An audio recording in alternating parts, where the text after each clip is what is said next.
4 kali 3 tambah berarti ada 12 orang tambahan untuk 3 jadi 6, jadi sekitar 12 14 orang. Nah, tambah yang kita kemarin di OJT kan masing-masing di layanan itu. Pelaksanaan nanti kebutuhannya tetap di angka segitu. Nanti ke penggunaan vaksinnya apa. Jadi kalau vaksinnya nanti benar jadi yang dipakai Sinovac, berarti kita bedanya nggak banyak, cuma pemahaman tentang tentang vaksinnya sendiri. Jadi nyuntiknya dengan cara teknis seperti ini. Nah, mungkin tidak berbeda. Tapi intinya dari Jawa Barat tadi menyampaikan informasi ya dengan 3 narasumber, ada Dr. Otman, kemudian ada Pak Imam Prasojo, kemudian dari Prof. Akmal. Mereka menyampaikan bahwa proses uji coba vaksin itu masih berlangsung dan akan dilaporkan di akhir Desember. Nah, setelah nanti terlaporkan dari tim klinis, nanti akan ada proses evaluasi dari timnya pusat. Nah, karena uji cobanya kan di Jawa Barat. Jadi nanti akan terlaporkan hasil uji coba klinis fase 3-nya, dan uji coba itu nanti akan hasil evaluasinya akan digabung dengan uji coba fase 3 yang dilakukan di beberapa negara. Jadi terkait dengan vaksin yang diuji coba. Jadi kan yang diuji coba kan Sinovac. Nah, nanti kita setelah itu baru kita dapat informasi di awal Januari bagaimana proses dan hasil dari evaluasi ini. Sejauh ini sih untuk Jawa Barat, kalau informasi Dr. Otman tidak ada keluhan yang mendasar ya. Tapi untuk secara secara klinisnya itu nanti akan disampaikan oleh timnya Jawa Barat. Kemudian diminta kita membantu komunikasi agar tidak terjadi miss dengan masyarakat, karena pada saat ini vaksin itu salah satu pilihan untuk kita bisa kembali hidup normal. Jadi di luar kebiasaan baru kita dengan 3M, vaksin juga mendukung gitu untuk kita bisa bisa kembali hidup normal seperti biasa.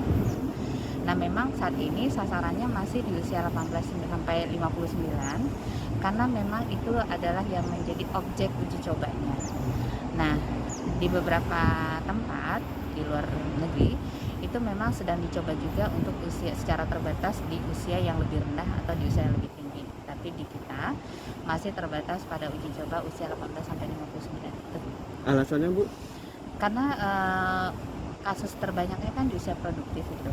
Nah, sehingga yang dijadikan sasaran awal saat ini adalah usia itu, tapi uji coba secara terbatas sudah dilakukan juga di beberapa tempat. Nah, jadi kita secara berkelanjutan terus ini masih berkelanjutan, jadi masih menunggu ceritanya perkembangan selanjutnya. Jadi ya evaluasi Desember itulah yang menentukan nanti mau seperti apa kebijakan. Jadi mudah-mudahan cepat hasilnya dan kita mendapatkan izin yang cepat juga untuk pelaksanaannya. Mengikuti arahan dari Kementerian Kesehatan, tempatnya pasti di layanan kesehatan, dilakukan oleh petugas kesehatan, dan ini tadi yang disampaikan oleh Prof. Akmal bagaimana kita memberdayakan puskesmas tidak hanya untuk penanganan tapi juga pada saat nanti pelaksanaan vaksinasi itu sendiri. Jadi petugas-petugas kesehatan kita secara bertahap yang pernah disampaikan sedang dalam masa persiapan semuanya. Untuk orang yang akan mengikuti uji coba sendiri, uji coba kan sudah dilaksanakan, jadi nanti kita menunggu hasilnya. Uji coba sendiri kan sudah dilaksanakan kemarin di Jawa Barat dengan sasaran di atas 1.600 ya. Nah, ini hasilnya nanti itu yang dievaluasi di Desember. Nah, jadi nanti yang lain adalah pelaksanaan lagi, jadi tidak uji coba, pelaksanaan. Jadi kalau hasil evaluasinya bagus, berarti pelaksanaannya lagi nanti dilakukan sesudah mendapat uji hasil ya. Jadi nanti pelaksanaan, jadi nggak uji coba lagi. Usaha seperti yang ditargetkan. Jadi sekarang sedang proses pengumpulan data. Jadi 480.000 itu untuk Kota Bekasi sedang dalam proses kita merekap ya. Merekap. Kan kalau di rata-rata 482.000 dibagi dengan 56 kelurahan itu sekitar 8.000 sekian satu kelurahannya. Nah, ini sedang berproses. Kita harus setelah masuk data kan diverifikasi lagi sama kita apakah orang itu ada sakit atau kondisi tertentu. Nah, itu yang nanti akan menjadi catatan kita, apakah orangnya benar di usia yang dimaksud 18 sampai 59 atau ada yang ternyata usianya lebih dari itu atau di bawah itu. Jadi kita akan lakukan verifikasi. Jadi sekarang dalam proses pengumpulan dari seluruh wilayah yang ada di Kota Bekasi. Jadi harapan kita tuh sampai Desember kita sudah dapat data Kalau data dasarnya sendiri kan sudah ada dari Disduk Capil. Cuma sekarang kita mengecek kembali apakah orang yang dari Disduk Capil itu ada di lokasi apa tidak. Kan ada juga warga kita yang tidak tertib administrasi kependudukan. Jadi mereka KTP-nya KTP kita, orangnya ada di mana gitu.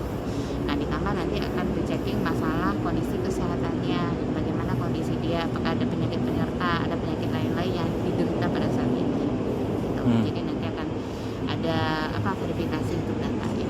Ada warga kalau di buku di pedomannya itu mengatakan misalnya yang warga misalnya pelaku ekonomi, misalnya yang di pasar, yang di mana. Jadi nanti akan dilihat ke sana. Jadi memang ada orang petugas kesehatan, kemudian petugas lapangan, kemudian ada warga-warga yang berperan di sektor ekonomi kayak orang pedagang dan segala macam. Sekarang sedang ada pelatihan vaksinator untuk rumah sakit pemerintah tapi. Jadi kemarin kan baru puskes yang dilatih. Nah, puskes ini kita sudah mengeluarkan surat edaran untuk mereka melakukan OJT namanya, on job training kepada petugas lain yang ada di puskes itu. Kalau kemarin kan cuma satu orang satu puskes. Sekarang kita sedang minta jadwal mereka melakukan OJT pada petugas lainnya yang memang memiliki wewenang untuk itu. Ya, artinya perawat bidan bisa melakukannya di luar dokter.